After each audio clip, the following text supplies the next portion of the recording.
കൂട്ടുകാരെ, ഞാനൊരു കഥ പറയാൻ പോവാണ്. നിങ്ങൾ വീഡിയോ സ്കിപ്പ് ചെയ്യാതെ മുഴുവനായിട്ട് കാണാൻ ശ്രമിക്കണം. ബംഗാളിലെ വനാതിർത്തിയിൽ ഒരു അമ്മായിയമ്മയും 7 മരുമക്കളും താമസിച്ചിരുന്നു. സാമാന്യം തരക്കേടില്ലാത്ത ഒരു വീട് പണിത് അവിടെയാണ് അവർ താമസിച്ചു പോകുന്നത്. 6 മരുമക്കൾക്കും സുന്ദരന്മാരായ ഭർത്താക്കന്മാരുണ്ട്. അവരോടൊപ്പം അവർ സുഖിച്ച് ജീവിച്ചപ്പോൾ ഇളയ മരുമകൾ മാത്രം ഒറ്റപ്പെട്ട് ഭയങ്കര ദുഃഖത്തിൽ സങ്കടപ്പെട്ടാണ് ജീവിച്ചത്. കാരണം അവളുടെ ഭർത്താവ് വളരെ കാലം മുമ്പേ മരിച്ചുപോയി. അതുകൊണ്ട് അവൾക്ക് എപ്പോഴും ദുഃഖമായിരുന്നു. എങ്കിലും അവളും അമ്മായിയമ്മയോടൊപ്പം ജീവിച്ചു പോന്നു. അങ്ങനെ ഇരിക്കെ പ്രശസ്തമായ ദുർഗാപൂജ സമാഗതമായി. ആ ഉത്സവത്തെ വരവേൽക്കാൻ നാടെങ്ങും ഒരുങ്ങി. ആ ഉത്സവത്തിന്റെ പ്രധാന ചടങ്ങെന്ന് പറയുന്നത് മറ്റ് ബന്ധുഗ്രഹങ്ങളിൽ സന്ദർശിക്കുകയും അവർക്ക് തന്നാലാകുന്ന വിധത്തിലുള്ള അവനവന്റെ കഴിവിനനുസരിച്ചുള്ള സമ്മാനങ്ങൾ നൽകുകയും ഒക്കെ ചെയ്യുന്നതാണ് ആ ചടങ്ങിന്റെ പ്രധാന ചടങ്ങ്.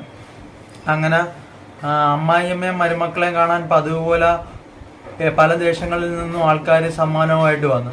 അന്നേരം ഈ ഇളയ മരുമകളെ തേടി ആരും വന്നില്ല. കാരണം അവർക്ക് ബന്ധുക്കളൊന്നുമില്ല. അവർക്ക് സമ്മാനങ്ങളും ആരും കൊടുക്കാൻ വന്നില്ല. ഈ മൂത്ത മരുമക്കൾക്കും അതുപോലെ അമ്മായിയമ്മക്കും കൈ നിറയെ സമ്മാനങ്ങൾ കിട്ടി. ബന്ധുക്കളെല്ലാം പോയതിനു ശേഷം അവര് ഈ ഓരോ സമ്മാന പൊതികളും തുറന്നു നോക്കുക. ഭയങ്കര ആശ്ചര്യത്തോടെ കിട്ടിയ സമ്മാന പൊതികളൊക്കെ ഭയങ്കര സന്തോഷത്തോടെ, നമുക്കൊക്കെ അങ്ങനെയല്ലേ, സമ്മാനം കിട്ടുമ്പോൾ അവർക്ക് തുറന്നു നോക്കാൻ ഭയങ്കര ആഗ്രഹം. അങ്ങനെ അവർക്ക് കിട്ടിയ സമ്മാനങ്ങളൊക്കെ തുറന്നു നോക്കുക. തുറന്നു നോക്കുമ്പം അതിനകത്ത് പട്ടുവസ്ത്രങ്ങളും വിലപിടിപ്പുള്ള സ്വർണ്ണാഭരണങ്ങളും അതുപോലെ സ്ഫടിക പാത്രങ്ങളും ഒക്കെ ഉണ്ട്. അതെല്ലാം ഇവർ തുറന്നു നോക്കി കൊണ്ടിരിക്കുമ്പം മൂത്ത മരുമകള് ഇളയ മരുമകളുടെ അടുത്ത് വന്നിട്ട് ചോദിക്കും, നിനക്കൊന്നും സമ്മാനം കിട്ടിയില്ലേ, നീ എന്താ ദുഃഖിച്ചിരിക്കുന്നത്, നിനക്ക് ഞങ്ങൾക്ക് സമ്മാനം കിട്ടിയതിൽ അസൂയ ഉണ്ടോന്ന് ചോദിക്കും. അപ്പം ഇവള് പറയും, എന്തിനാ ജ്യേഷ്ഠത്തിമാരെ ഞാൻ അസൂയപ്പെടുന്നത്, എനിക്ക് ആരും ഇല്ലാത്തത് കൊണ്ടല്ല, എനിക്ക് ബന്ധുക്കൾ ആരും ഇല്ലാത്തത് കൊണ്ടല്ല എനിക്ക് സമ്മാനം കിട്ടാഞ്ഞത്. അതിൽ ഞാൻ അസൂയപ്പെടുന്നത് എന്തിനാണ്, എല്ലാം എൻ്റെ തലവിധിയാണെന്ന് കണ്ട് ഞാൻ സമാധാനിച്ചോളാന്ന് പറയും. ആരുമില്ലാത്തവർക്ക് ദൈവം തുണയുണ്ടല്ലോ എന്ന് അവള് പറയും. ഇത് എല്ലാം കേട്ടുകൊണ്ട് പുറത്തൊരു കടുവച്ചാറ് നിൽപ്പുണ്ട്.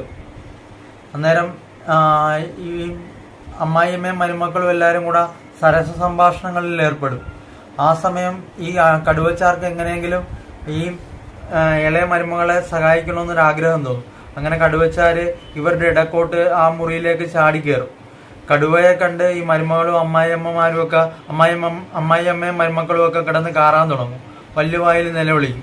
അങ്ങനെയാണല്ലോ, നമുക്കിപ്പോൾ ഒരു കടുവയെ കണ്ടു കഴിഞ്ഞാൽ ആരാണേലും പേടിക്കും. അങ്ങനെ അവർ പേടിച്ച് കരയുവാണ്.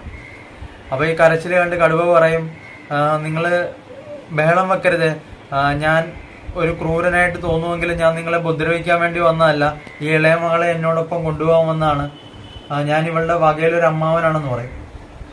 അന്നേരം ഈ അമ്മായിയമ്മ മരുമക്കളെ മാറ്റി നിർത്തിയിട്ട് പറയും, ഇവളെ കടുവയോടൊപ്പം പറഞ്ഞുവിടാം, കടുവയോടൊപ്പം പോയി കഴിഞ്ഞാൽ ഇവള് പിന്നെ തിരിച്ചു വരത്തില്ല, അതുകൊണ്ട് നമുക്ക് ഇവളെ കടുവയോടൊപ്പം പറഞ്ഞുവിടാന്ന് പറയും.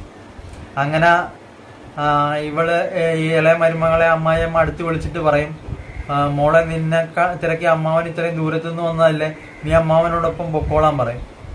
അപ്പൊ അമ്മാവൻ ചമഞ്ഞു വന്ന കടുവയുടെ ഉദ്ദേശം എന്താണെന്ന് അറിയാതെ ഈ മരുമകൾ സമ്മതിക്കും. ഞാൻ പോകാന്ന് പറഞ്ഞ് സമ്മതിച്ചുകൊണ്ട് കടുവയുടെ കൂടെ ഇറങ്ങി പുറപ്പെടും.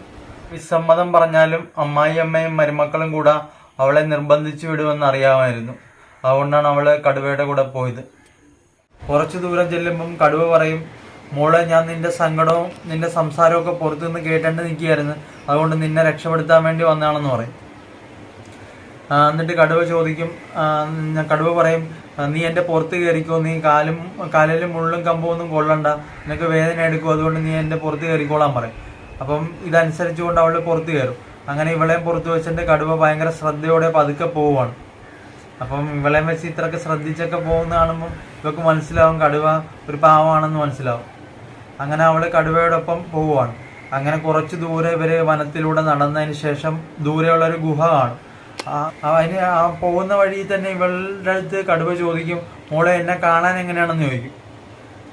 അപ്പൊ ഇവള് പറയും, ഈ കാട്ടിലെ ഏറ്റവും സുന്ദരൻ അമ്മാവനല്ലേ, പ്രത്യേകിച്ച് ചോദിക്കാനുണ്ടോ അമ്മാവെന്ന് ചോദിക്കും.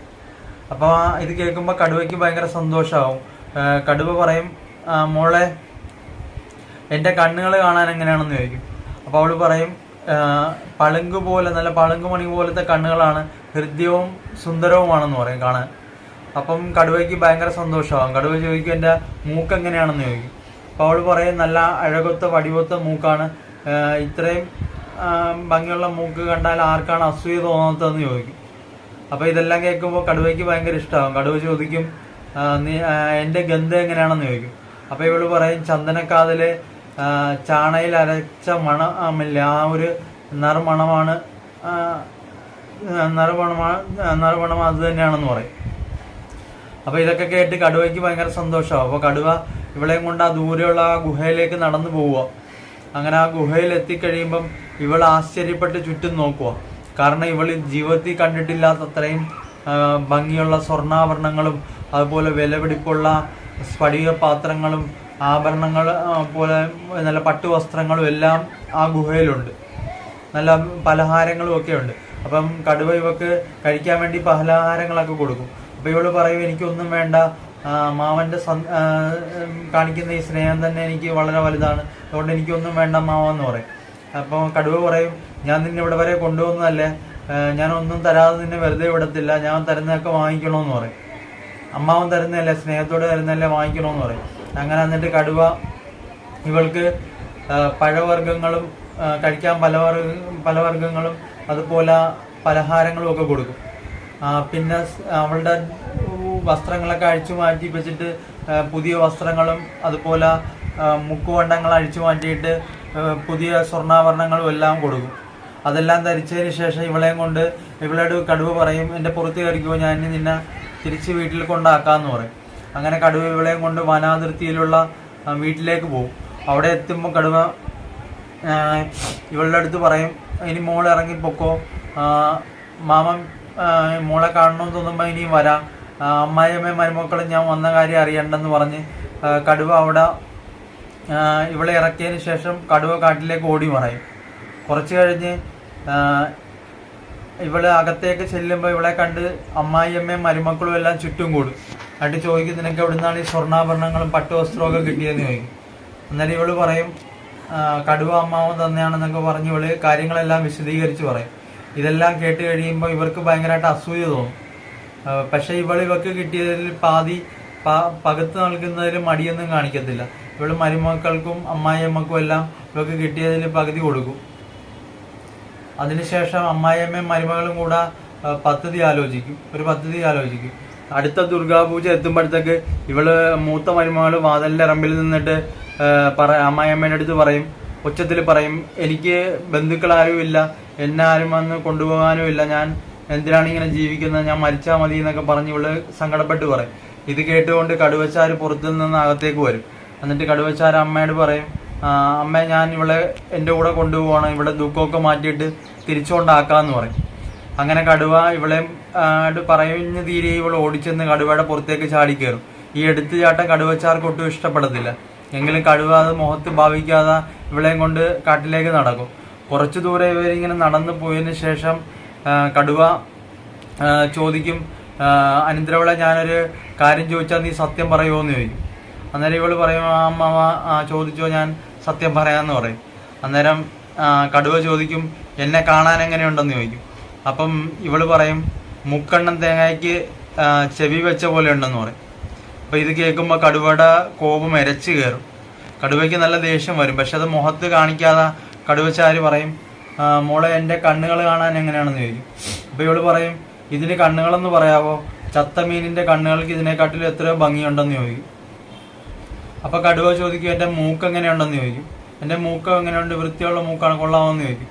അപ്പം ഇവള് പറയും മൂക്ക് എന്ന് പറയാൻ ഇതിന് കൊള്ളാവോ, ഇത് മുറം പോലെ പരന്നിരിക്കുമല്ലേ, മുറം പോലെ ഇരിക്കുന്നതിന് മൂക്കെന്ന് ആരെങ്കിലും പറയുമോ എന്ന് ചോദിക്കും. അത് കഴിഞ്ഞ് കടുവച്ചാരി ചോദിക്കും മോളെ എങ്കിൽ എൻ്റെ ഗന്ധം എങ്ങനെയുണ്ടെന്ന് ചോദിക്കും.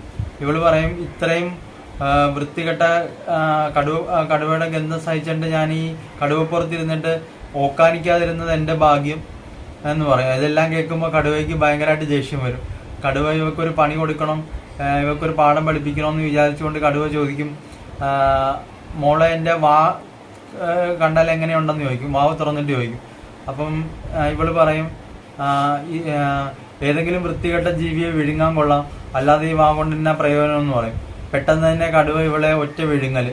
കടുവ ഇവളെ അവസാനിപ്പിച്ചതിന് ഇവിടെ കഥ കഴിച്ചതിന് ശേഷം തിരിച്ചു പോയത് അമ്മായിയമ്മയുടെ അടുത്തോട്ടാ. അപ്പൊ അമ്മായിയമ്മക്ക് എന്തുവാ സംഭവിച്ചതെന്ന് നിങ്ങൾക്ക് ഞാൻ പറയാതെ തന്നെ അറിയാമല്ലോ.